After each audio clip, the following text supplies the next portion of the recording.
ادھر بیٹھ جائیں. بسم اللہ الرحمن الرحیم. العلمانیہ سیکولرزم،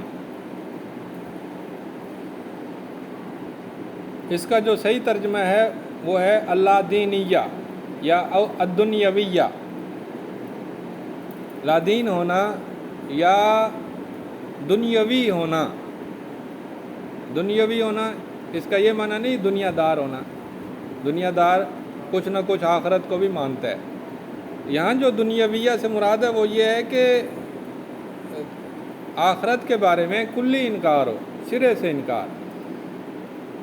کیونکہ یہ دنیاویت یہ مغربی ہے جو دین سے بالکل آزاد ہے. یہ وہ والی نہیں ہے جو مسلمانوں کے اندر دنیا داری آ جاتی ہے، یہ وہ والی نہیں ہے. البتہ ایسا ہو سکتا ہے کہ مسلمانوں میں بھی سیکولر ہوں، ہندوؤں میں بھی ہوں، عیسائیوں میں بھی ہوں. سیکولرزم جو ہے یہ ایک ایسی دعوت ہے جو کہتی ہے کہ زندگی کو وضعی اور عقلی علم پر قائم کریں اور دنیا کی مصلحت اختیار کریں جو دین سے بالکل آزاد ہو. یہ علمانیہ کا ایک معنی ہے کہ زندگی کو دین سے آزاد کر دینا، یعنی فصل الدین عن الحیات، دین کو زندگی کو ایک دوسرے سے الگ کر دینا. دین کی کچھ ہلکی پھلکی سی سرگرمیاں اختیار کر کے باقی ساری زندگی آزاد کر دینا.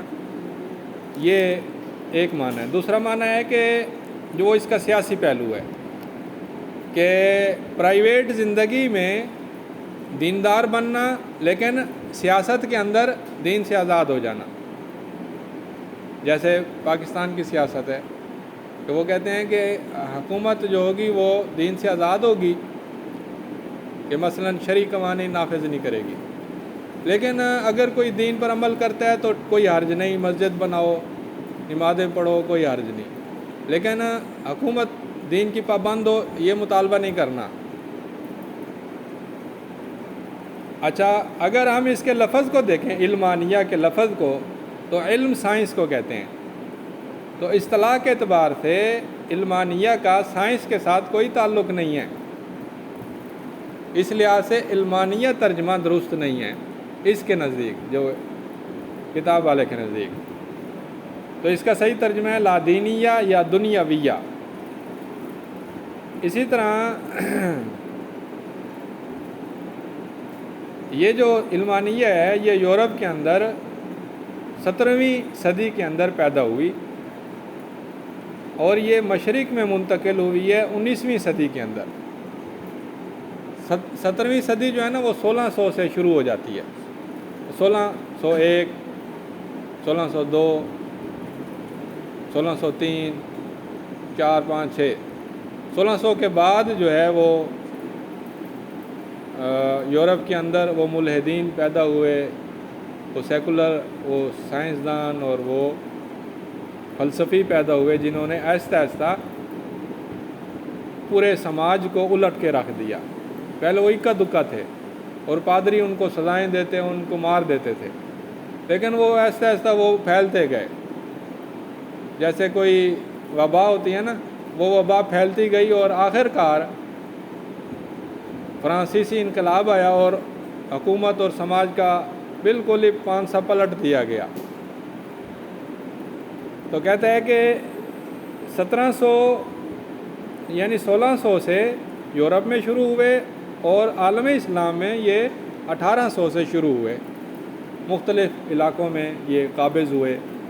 جیسا کہ ہندوستان میں 1857 کے بعد یہ بالکل پکے ہو گئے. اس سے پہلے بھی موجود تھے، ان کی کوٹھیاں تھیں، لیکن 1857 کے بعد ان کا تسلط جو ہے بالکل مضبوط ہو گیا اور پھر انہوں نے حکومت کی 1947 تک. اسی طرح یہ مصر میں اور ترکی میں اور ایران میں اور لبنان اور شام اور تیونس وغیرہ کے اندر یہ سیکولر حضرات یا ان کے اثرات پیدا ہوئے. اسی طرح عراق کے اندر اور باقی عرب ممالک کے اندر بھی 20ویں صدی میں یہ سیکولر نظریات پیدا ہو گئے.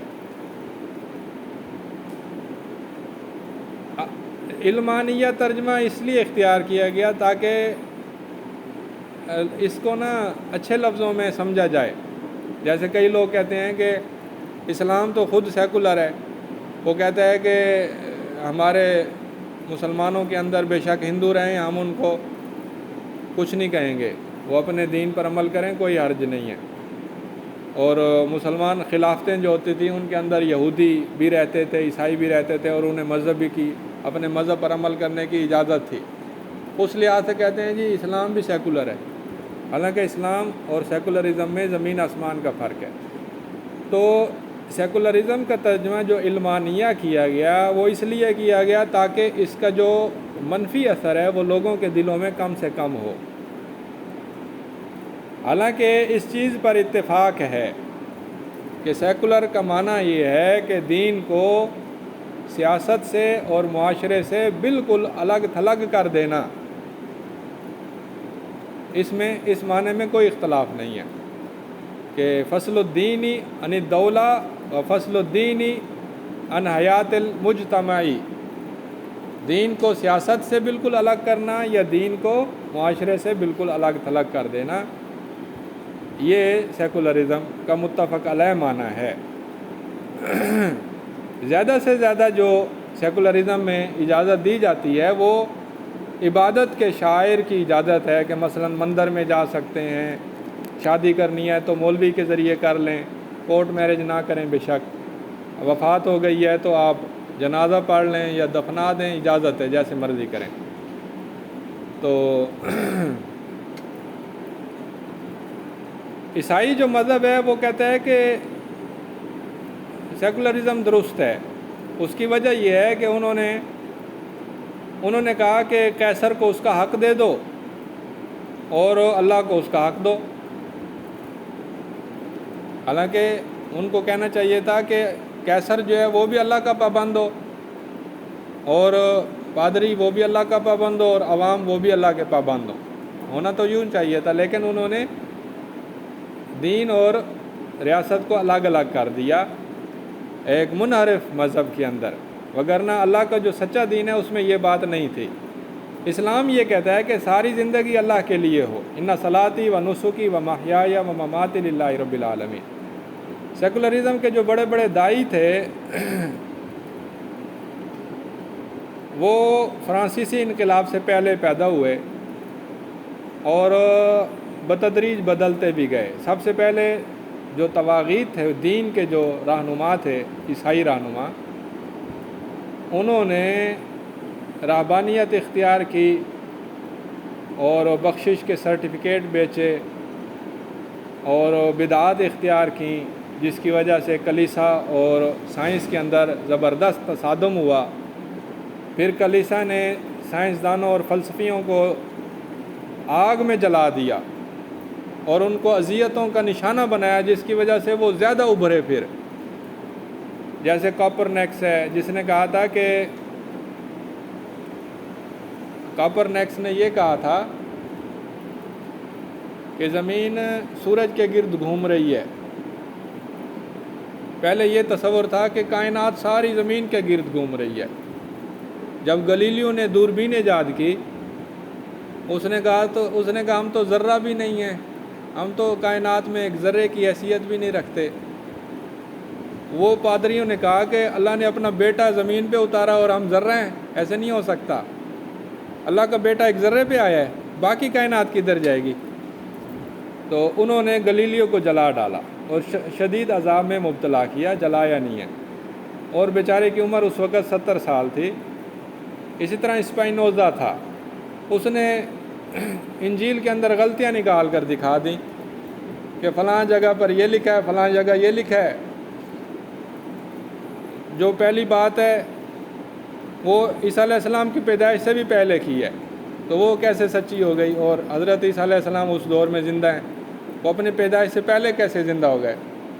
اس طرح اس نے غلطیاں نکالیں اسپائنوزا نے. جی ہاں، تحریف شدہ، ہاں اس کے اندر غلطیاں نکالیں. جو اللہ کی سچی کتاب ہے اس میں نہیں غلطی نکل سکتی. اسی طرح جان لاک تھا. جان لاک نے یہ کہا کہ وحی کو یا بائبل کو عقل کے تابع ہونا چاہیے، یہ اس کا نظریہ تھا۔ اسی طرح دیگر مفکرین پیدا ہوئے اور آخر کار فرانسیسی انقلاب آیا، جس کا مطلب یہ تھا، فرانسیسی انقلاب کا معنی یہ تھا کہ فلسفیوں نے عوام کے اندر اتنی گہری جڑیں پیدا کر دیں کہ عوام نے ایک خونی انقلاب کے ذریعے پادریوں کو، کلیساؤں کو، جاگیرداروں کو اور بادشاہوں کا تختہ الٹ دیا اور خود وہ قابض ہو گئے حکومت پر، اور جمہوریت شروع ہو گئی، ڈیموکریسی۔ تو پہلی جو ڈیموکریسی ہے وہ فرانسیسی انقلاب کے نتیجے میں پیدا ہوئی، اور پھر اس کے فوراً بعد دوسرے ملکوں میں بڑی تیزی سے پھیل گئی۔ روسو جو تھا 1778 میں یہ فوت ہوا ہے۔ 1778 میں اس نے کتاب لکھی العقد الاجتماعی، سوشل کانٹریکٹ، اور مانٹوسیکو نے کتاب لکھی روح القوانین، اور اسپائنوزا نے کتاب لکھی اللاہوت والسیاسیہ، اور والٹیر نے لکھی القانون الطبیعی۔ یہ سب ان لوگوں نے، ولیم جورڈین نے کتاب لکھی العدالت السیاسیہ، ان سب لوگوں نے سیکولرزم کی کھلم کھلا دعوت دی۔ اسی طرح میرابو تھا، وہ خطیب بھی تھا، لیڈر بھی تھا اور فلسفی بھی تھا۔ اس نے بڑی محنت کی اور سیکولرزم کو غالب کر دیا، اور پھر بڑے بڑے عوامی طبقے، گروہ، جماعتیں پیدا ہوئیں جن کا نعرہ تھا آزادی، مساوات، اخوت۔ یہ نعرے بظاہر بڑے پیارے تھے، مثلاً آزادی۔ اب آزادی کا مطلب ہے کہ جاگیرداروں سے آزادی، بادشاہوں کے ظلم سے آزادی، پادریوں کے ظلم سے آزادی، بظاہر یہ معنی ہے۔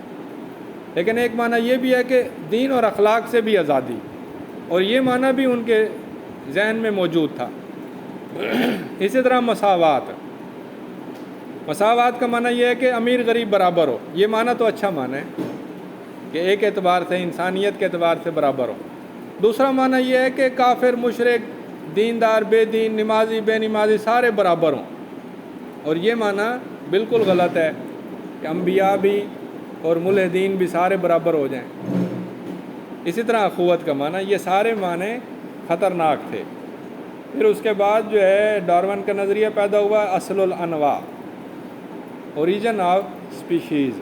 چارلس ڈارون نے 1859 کے اندر یہ نظریہ پیدا کیا، اور اس کے بعد نیتشے پیدا ہوا، نیتشے، جس نے بتایا کہ خدا کی موت ہو چکی ہے اور انسان بذات خود سپر مین ہے، اپنے سارے کام خود کر سکتا ہے۔ پھر دور خائم پیدا ہوا، یہودی تھا، اس نے انسان کی حیوانیت اور مادیت کو سماجی عقلی نظریے کے ذریعے اکٹھا کیا۔ پھر فرائیڈ تھا، کارل مارکس تھا، جان پال سارتر تھا۔ پھر اس کے بعد عالم اسلام میں جو سیکولر رجحانات پیدا ہوئے، وہ مصر کے اندر نیپولین بوناپارٹ کے دور میں سب سے پہلے سیکولرزم کا داخلہ ہوا، جیسا کہ تاریخ جبرتی میں لکھا ہوا ہے کہ سیکولرزم کی ابتدا نیپولین کے دور سے ہوئی، اس کا قبضہ ہوا، اور اس کے بعد قبضہ تو چھوٹ گیا، لیکن بعد میں آنے والے وہ مغرب سے متاثر تھے، جیسے خدیو اسماعیل۔ وہ فرانسیسیوں کے چلے جانے کے بعد بھی اس نے فرانسیسیوں کا قانون 1883 میں مصر کے اندر جاری کر دیا، اور وہ بڑا مغرب سے متاثر تھا۔ ہندوستان کے اندر 1791 کے اندر شرعی حدود و تعزیرات کو ختم کر دیا گیا اور انگریزی قوانین نافذ کر دیے گئے، اور بتدریج دیگر علاقوں کے اندر بھی یہ رائج کر دیے گئے۔ اس کے بعد الجزائر آیا، اس نے اسلامی شریعت کو ختم کر کے فرانسیسی قانون کو لاگو کر دیا 1830 کے اندر، اور یہی کام تیونس نے 1906 میں کیا، اور مغرب نے یہ کام 1913 کے اندر کیا، اور ترکی نے سیکولرزم کی چادر اوڑھ لی اور خلافت کو لغو قرار دیا، اور مصطفیٰ کمال اتا ترک جو ہے وہ سب سے پہلا لیڈر تھا ملحد سیکولر۔ اور عراق اور شام کے اندر جو ہے خلافت عثمانیہ کے ختم ہونے کے بعد انگریزی اور فرانسیسی قوانین لاگو کر دیے گئے۔ اسی طرح افریقہ کے اکثر علاقوں کے اندر عیسائی حکومتیں قائم ہوئیں. انڈونیشیا اور جنوب مشرقی ایشیا کے بڑے بڑے جو ممالک تھے وہ سیکولر بن گئے اور سیکولر تنظیمیں قائم ہو گئیں، جیسا کہ حزب البعث ہے، الحزب القومی السوری ہے، النہضۃ الفرعونیہ ہے، یعنی فرعونی نعرے اور تورانی نعرے اور عربی قومیت کا نعرہ. اور سیکولر کے جو بڑے بڑے داعی تھے وہ عربوں کے اندر احمد لطفی السید تھا. احمد لطفی السید یہ مسلمان تھا، فلسفی ٹائپ مصری تھا. اسماعیل مظہر، قاسم امین. قاسم امین وہ ہے جو کہتا ہے کہ عورت کا پردہ نہیں ہونا چاہیے، بڑا مشہور بندہ ہے مصر کے اندر، فوت ہو گیا بڑا عرصہ. اس کے نتیجے میں تو وہ کتاب آئی تھی جو البانی صاحب کی کہ چہرے کا پردہ فرض نہیں ہے. اس کے بعد عبدالعزیز فہمی ہے، طہ حسین ہے، میشل افلق ہے. میشل افلق یہ وہ لوگ ہیں جو مصری تھے، مصر میں پیدا ہوئے، لیکن مصر کے اندر عیسائیوں کا ایک گروہ ایسا ہے کہ جو صدیوں سے وہاں پر آ رہا ہے، نسلی طور پر وہیں پر آباد ہے. انتون سعادہ یہ بھی مصری ہے اور عیسائی ہے. سوکارنو سوہارتو یہ انڈونیشیا ملائیشیا کے ہیں. نہرو تو ویسے ہندو ہے، اس کا ہم سے کوئی تعلق نہیں ہے. مصطفیٰ کمال اتا ترک ہے، جمال عبد الناصر ہے، انور سادات ہے. یہ بادشاہ یعنی یہ حکمران ہیں مصر کا، جمال عبد الناصر، انور سادات. ان کا نعرہ تھا کہ لا دین فی السیاسہ ولا سیاست فی الدین. دین کا سیاست سے کوئی تعلق نہیں اور سیاست کا دین سے کوئی تعلق نہیں ہے. اسی طرح دکتور فؤاد زکریا، دکتور فرج فودا، اور یہ جو آخری ہے اس کو قاہرہ میں قتل کر دیا گیا. بعض سیکولر وہ ہیں جو اللہ کے وجود کا انکار کرتے ہیں، یعنی بیک وقت وہ دہریے بھی ہیں، ملحد بھی ہیں اور سیکولر بھی ہیں. اور بعض وہ ہیں جو اللہ کو مانتے ہیں لیکن وہ کہتے ہیں اللہ کا انسان سے کوئی تعلق نہیں ہے، اللہ کی حیثیت صرف ایک موجد کی ہے کہ اس نے کائنات بنائی بس، اس کے بعد وہ الگ تھلگ ہو گیا. اس کے بعد جو ہے ان کا کہنا ہے کہ انسانی زندگی جو ہے وہ علم کی بنیاد پر ہو، عقل کی بنیاد پر ہو، تجربے کی بنیاد پر ہو، نہ کہ وحی کی بنیاد پر ہو. اور اسی طرح دین کو سیاست سے الگ کر دیتے ہیں اور دین کی بالادستی کو قبول نہیں کرتے. پریگماٹزم یعنی نفعیت، زندگی کے ہر شعبے میں فائدے کو دیکھنا، مفاد کو دیکھنا، یہ ان کا اصول ہے. اور سیاست میں مکیافیلیہ، یہ ایک سیاسی فلسفی تھا، مکیاولی، اس کے نظریات کے یہ حامل ہیں. اباحیت اور فوضویت اور خاندان کی تباہی، یہ ان کے بنیادی اصول ہیں. اور اسی طرح عالم اسلام کے اندر جو لوگ پیدا ہوئے سیکولر، انہوں نے اسلام اور قرآن اور نبوت کے اوپر طعن و تشنیع کیا اور انہوں نے بتایا کہ اسلام اپنا دور مکمل کر چکا ہے اور اب یہ جو اسلام ہے یہ محض رسوم و رواج ہیں اور کچھ نہیں ہے، اس لیے اس پر عمل کرنے کی ضرورت نہیں ہے. اسی طرح سیکولر لوگوں نے کہا کہ اسلامی فقہ جو ہے یہ قانون رومی سے ماخوذ ہے، یہ کوئی اللہ کا قانون نہیں ہے. اسی طرح انہوں نے بتایا کہ اسلام جدید دور کے موافق نہیں ہے اور یہ قدیم دور کے لیے ٹھیک تھا، اب یہ اس پر عمل نہیں ہو سکتا.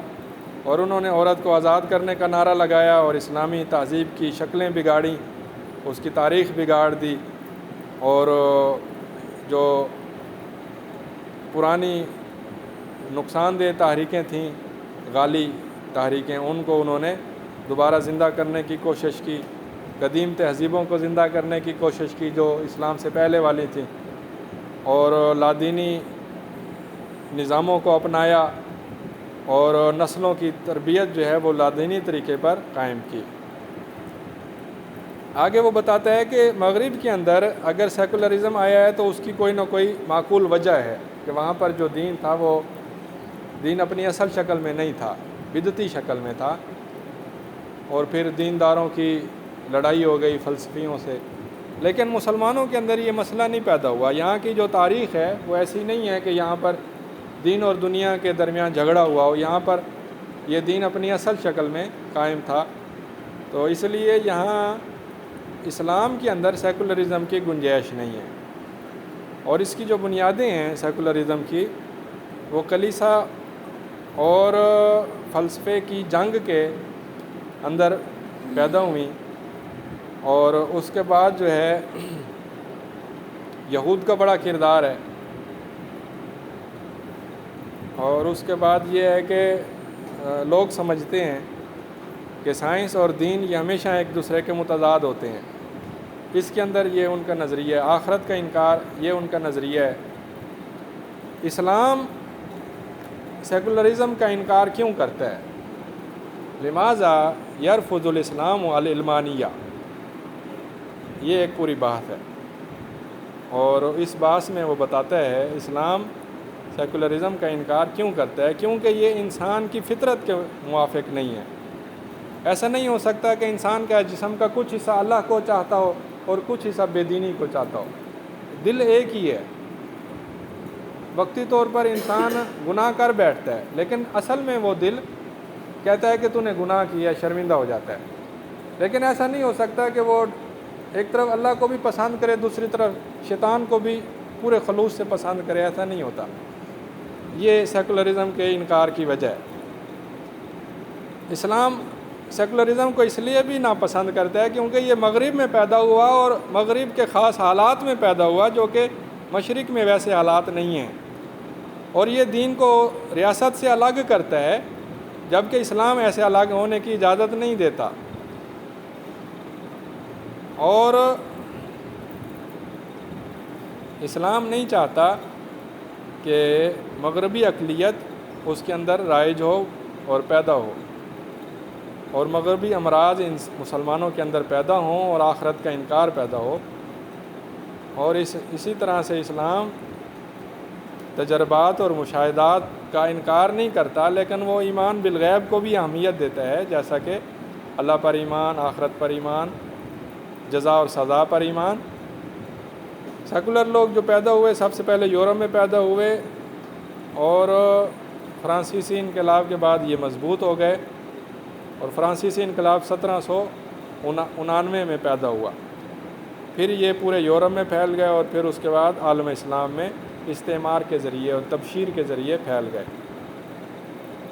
اس کے بعد اگر اس پر پڑھنا ہو تو محمد قطب، سید قطب، عماد الدین خلیل، محمد حسین، سفر الحوالی، محمد عبداللہ عنان، سید قطب، محمد المبارک، محمد البحیث، یوسف قرضاوی، ان لوگوں کی کتاب پڑھنے سے فائدہ ہو جائے گا۔ بس یہاں پر یہ موضوع ختم ہوتا ہے۔